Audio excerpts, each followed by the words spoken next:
Muito bem. Bom dia a todos. Tenho então aqui 2 minutos para vos falar aqui do tema que trago-vos aqui.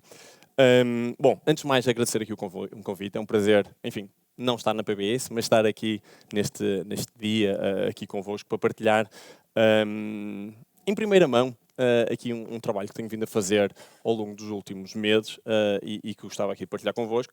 E digo-vos isto ser em primeira mão porque estou muito aberto a receber o vosso feedback aqui no final. Vou estar aqui também no almoço, porque efetivamente eu acho que, enfim, vou agora iniciar um conjunto de conversas em torno deste tema e com certeza haverá aqui pontos a burilar. Deixem-me aqui começar por dizer onde é que isto começou. Há uns meses atrás falava com um ex-colega meu de doutoramento, iraniano, que trabalha hoje nos Estados Unidos, em Silicon Valley, na Bosch. E ele lidera uma equipa de 40 data scientists. E quando lhe falava, enfim, até para compreender um pouco mais o que é que estava a fazer do outro lado do Atlântico, nos temas de Generative AI, ele quase que me desligou o telefone, mal eu usei a palavra Generative AI. Ele disse, opá, Pedro, não me fales Generative AI. O meu chefe aqui na Bosch diz-me, opá, se nos teus projetos de Data Science não escreveres algures Generative AI, não vais ter budget de certeza para fazer absolutamente nada.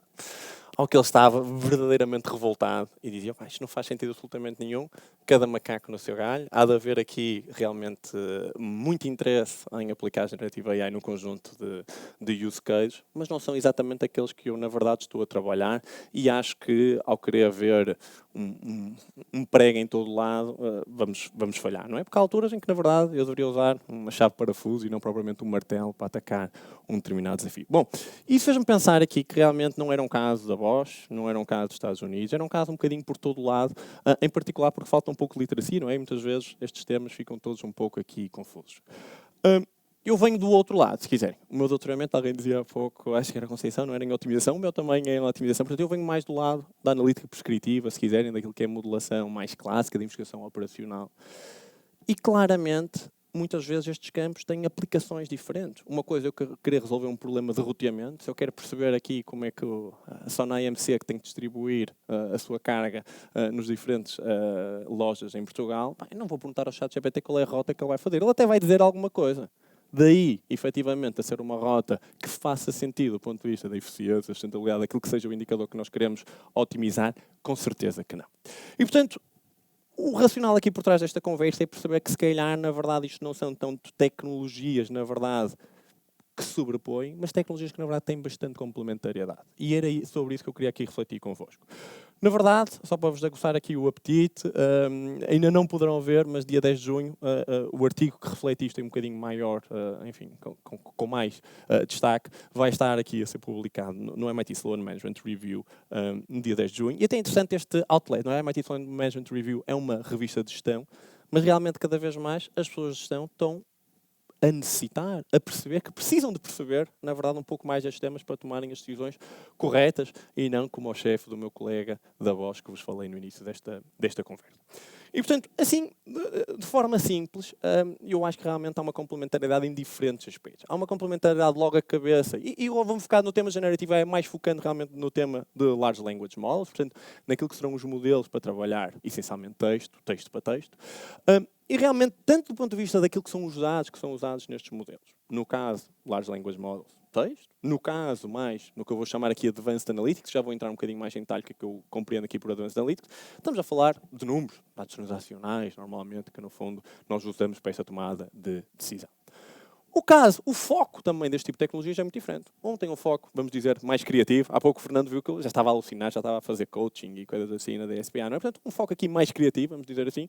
E, por outro lado, um foco que pode ser ou mais preditivo, saber quanto é que eu vou vender de banana dólar aqui no continente de Matosinhos amanhã, ou mais prescritivo, quanto é que eu devo colocar lá, dado que sei que vou vender isto e que tenho estes condicionantes e estes custos para operar a minha operação. E acho que um ponto que para mim é fundamental é, se nós aqui do lado direito, nós sabemos que há valor a extrair. Nós sabemos que há imensos casos de uso que resultam ou em benefícios top line ou em benefícios bottom line e nós sabemos que há valor a extrair.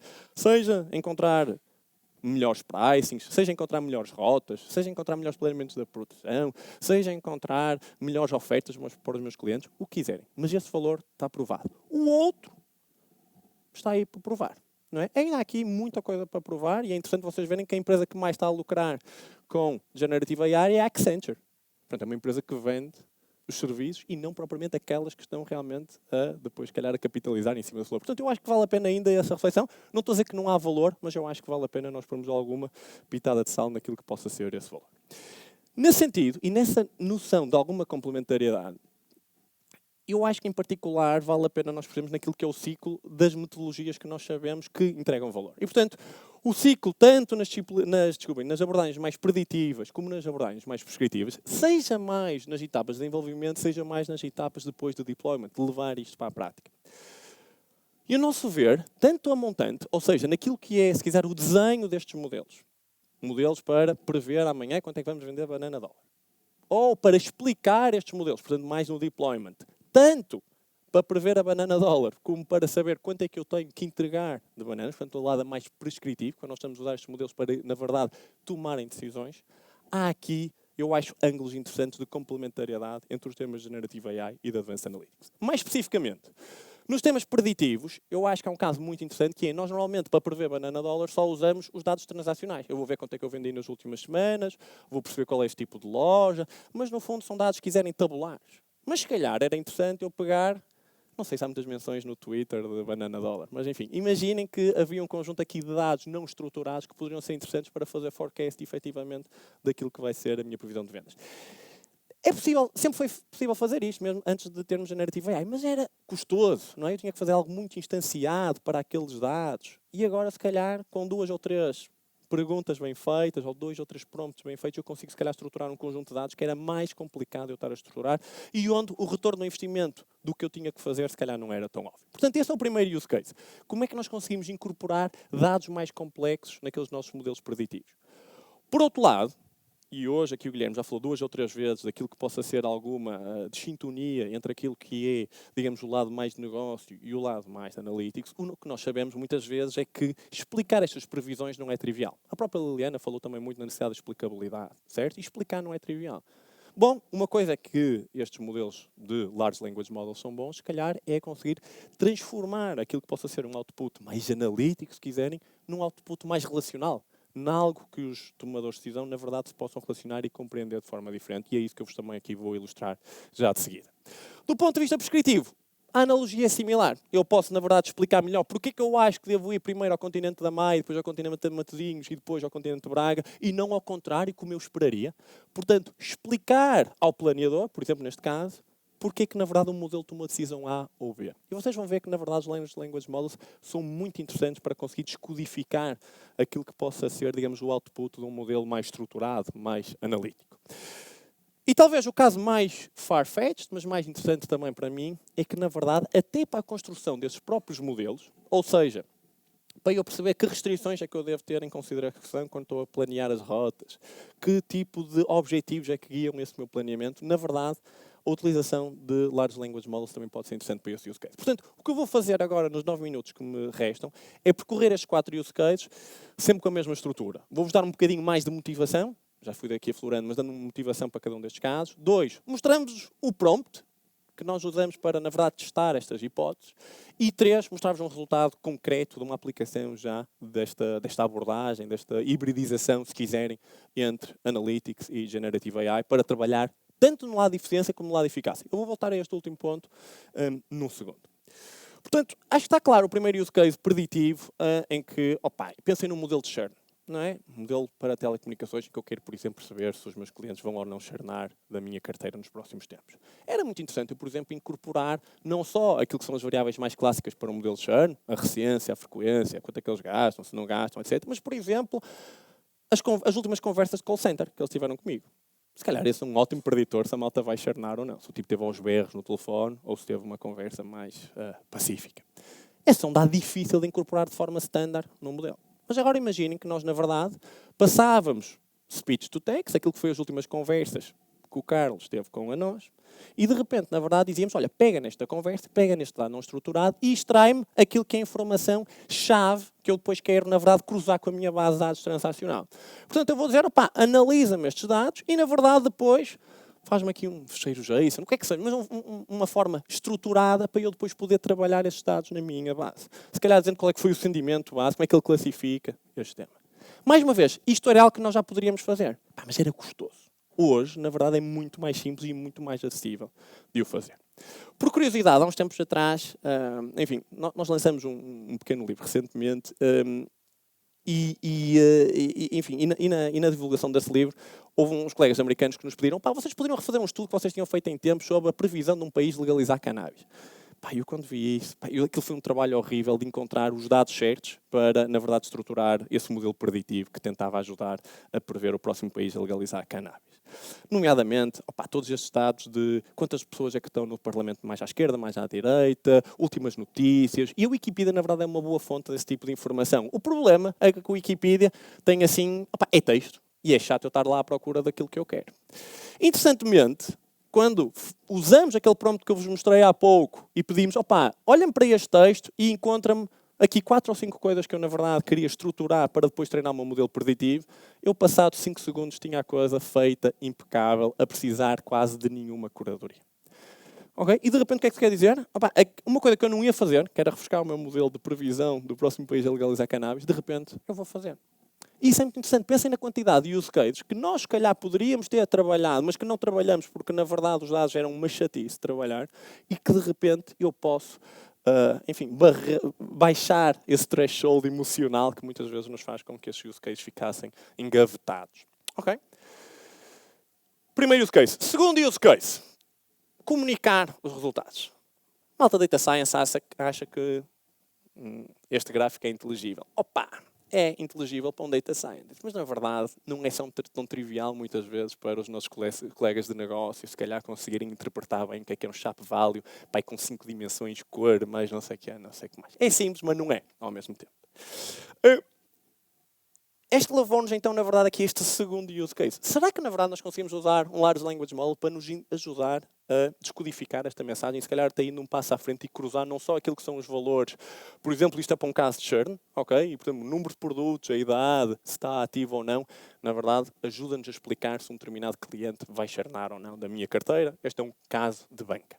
Eu posso mostrar isto, ou posso, na verdade, usar um tal prompt que tente olhar para este gráfico, compreender, na verdade, as principais dimensões. E agora isto passa a ser muito interessante, não é? Porque eu, na verdade, não estou a usar só o tema de linguagem. Estou a usar o próprio gráfico. Estou a dar o gráfico, estou a dar o output do meu modelo de previsão e estou a tirar partido que estes Large Language Models foram treinados num dataset onde, na verdade, a interpretação de um próprio gráfico SHAP está descrita no corpus de texto sobre o qual este modelo foi trabalhado. Portanto, ele, na verdade, consegue descodificar com sucesso. Devo dizer que eu próprio fiquei surpreendido. Com sucesso, aquilo que na verdade são os resultados de um gráfico como eu vos mostrei há pouco. Portanto, a única coisa que nós fazemos neste prompt é, olha, eu usei esta técnica para prever, tens aqui um conjunto de iterações, por favor, devolve-me algo que realmente consiga fazer com que o meu cliente perceba aquilo que está a ser feito. Portanto, só para vos recordar, número de produtos, idade, e se é ativo ou não, era na verdade algumas das variáveis mais chave para, digamos, interpretar o resultado deste modelo preditivo. O que eu vos mostro aqui é copy-paste daquilo que, na verdade, o Large Language Model devolveu. E o que é que ele diz? Olhando para as figuras e para o conjunto de informação que eu dei, na verdade ele diz logo à cabeça, porque eu dei não sei quantas iterações, o número de produtos e a idade são as features mais relevantes. É muito mais simpático interpretar um Shape Value, certo? Na verdade está ali, escrito, fácil de interpretar. Parte interessante é que o modelo continua e até é capaz por dizer, e como eu vos disse, isto é um caso de banca, ele na verdade vai ao lado quase prescritivo disto tudo. Depois de olhar para esta componente preditiva, o que ele diz, se calhar o banco devia olhar para aquilo que são os product offerings e aqui o engagement com os clientes, em particular para os older customers, porque os older customers eram aqueles que tinham mais probabilidade de churnar. Portanto, muito interessante, na verdade, que não é só a interpretação pura do gráfico, mas, na verdade, este cruzamento permite-nos até ir uma parte à frente e até de instigar a ação, o que nós sabemos que, muitas vezes, em problemas preditivos, esse é o passo-chave. Uma coisa é prever. Ok, ninguém se fica ofendido com uma previsão. Mas a parte mais interessante é o que é que nós fazemos com essa previsão. Nomeadamente, nos casos de churn, claramente nós podemos passar mais à ação, porque muitas vezes, enfim, ficamos com o conhecimento sem tomar depois nenhuma dianteira do ponto de vista da ação. Muito bem, eu disse que a minha especialidade era otimização. Não vos vou aqui poupar aqui estas equações todas, mas só para vos dizer que muitas vezes este exercício de simulação é um exercício difícil, técnico. Ok? Este é um caso que nós trabalhamos há pouco, há uns tempos atrás, com a Amazon. Um caso assim meio futurista, onde nós estávamos a fazer roteamentos de veículos, sobre os quais os veículos saíam drones para entregar encomendas a um conjunto de clientes a serem servidos para a Amazon. Portanto, o drone vai montado no veículo e depois entrega. Depois aquilo tem tempos de carregamento. É um barbicacho, um problema para se modelar. Mas é um problema para se modelar usando as técnicas apropriadas, que na verdade é programação matemática, neste caso, mais prescriptive analytics, e não GenAI, mais uma vez, fazendo essa ressalva. O tema é, eu próprio já estou um pouco destreinado a fazer este tipo de modelos. 2, muitas vezes é difícil nós termos hard skills suficientes para fazer isto. E, by the way, é difícil obrigar muita interação, muito time consuming. E se nós, na verdade, pedíssemos a um modelo de Large Language Models para nos apoiar nesta jornada difícil? E o que é que eu estou a pedir aqui, neste caso, neste prompt? Eu estou a pedir ao modelo que, na verdade, eu estou a pedir ao modelo, ao Large Language Model, que no fim eu quero que ele me crie um modelo de otimização. Eu quero que ele olhe para os objetivos, eu quero que ele olhe para as restrições, eu quero que ele, no fundo, crie aquilo que eu vos mostrei no slide anterior, mas de uma forma, digamos, o mais orgânica possível. E o que é isso? Nós, na verdade, damos uma pequena descrição do problema e dizemos, opá, tu vais ter que fazer 20 perguntas ao teu planeador, e o planeador vai ter que te dar informação o suficiente para tu compreenderes qual é o tipo de problema que, na verdade, nós estamos aqui a trabalhar. Uma espécie de verdadeiro diálogo entre a máquina e o homem para tentar entender qual é que são aqui, digamos, o modelo que eu deveria trabalhar para resolver o problema do meu cliente. E deixem-me dizer que isto funciona de forma excelente. Ok? As perguntas que o modelo vai fazendo são muito interessantes e que permitem, por exemplo, clarificar o objetivo, do género, o modelo pergunta, opá, qual é o teu grande objetivo neste modelo de otimização? É minimizar custos? É maximizar lucro? É um tema de timing? E nós vamos aqui falando e ele vai conseguindo, fazendo as perguntas-chave para olhar para o tema de recursos, para olhar para o tema das variáveis de decisão. E no final, reparem, isto é sem intervenção de nenhum especialista em modelação. O especialista só teve, se quiserem, quase que a montar aqui o prompt certo? E a testar depois na validação. Mas deixem-me dizer, na verdade, que para este caso em particular, que era um caso mais simples, não era este tal problema de roteamento, era um problema de planeamento da produção, se não estou em erro. No final de contas, ele não só entende o problema, como ele, na verdade, gera o código em Python que eu poderia devolver para ser corrido diretamente e funcionaria de acordo com aquilo que foi, no fundo, a descrição do problema que nós fizemos. Portanto, estamos a falar aqui, se quiserem, de um empoderamento muito grande do analista e da malta de negócios para realmente aqui extrair valor. E esse valor acresce aqui no último use case que eu tenho. Enfim, um dos grandes desafios de criar estes modelos é que depois alguém vai ter que os usar. É por isso que a gente criou os modelos, certo? Mas explicar estes modelos é muito difícil. Explicar o resultado destes modelos é difícil. Okay? E para além de ser difícil, me obriga a interações gigantes entre as equipas, mais desenvolvimento e as equipas de negócio. Portanto, o ultimate boss é realmente conseguir aqui ser capaz de fazer esta descodificação. E mais uma vez, este é um use case muito interessante para nós podermos trabalhar com o Generative AI. Portanto, neste caso, no caso da explicação, o que nós fizemos foi aqui, olha, está aqui o modelo, esta foi a técnica, estão aqui os resultados, olha para isto tudo, e, por favor, ajuda a responder questões de negócio. Por exemplo, porquê é que eu estou a produzir 20 cadeiras na linha A em vez de ser na linha B?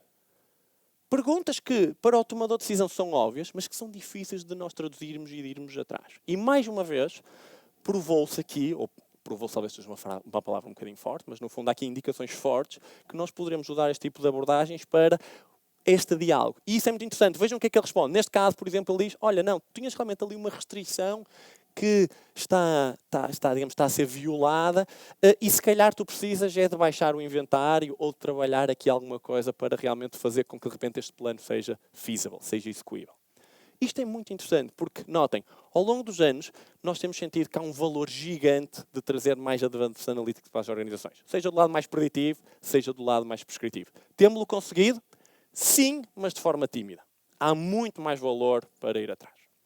Como é que o conseguimos fazer? Bom, eu acho que realmente, às vezes, em vez de vermos aqui, e muitas vezes, sinceramente, acho que temos este lado competitivo entre os temas de Generative AI, nomeadamente Large Language Models e Analytics, se calhar há aqui um lado de complementariedade que digamos, a principal mensagem que eu vos queria aqui trazer. E eu acho que esse lado de complementariedade trabalha claramente no ângulo de eficiência, como eu vos mostrei aqui há pouco.